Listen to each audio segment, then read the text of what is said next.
pulling these down now. You know, I know a lot of people, they watch TV. It looks great when they hit you in slow-mo and you're bashing things off the wall.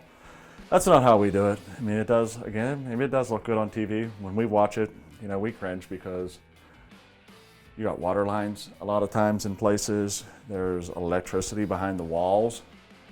You know, there's a lot of stuff that can go wrong if you just go start hitting things. Safety being number one, and you know, just trying to protect what's back there. And even more importantly, it's just easier. It's easier to take this out. It's a box. You unscrew it, walk outside, throw it in the dumpster. You're not picking up pieces and shards, and it's simple. There's no reason to hit anything.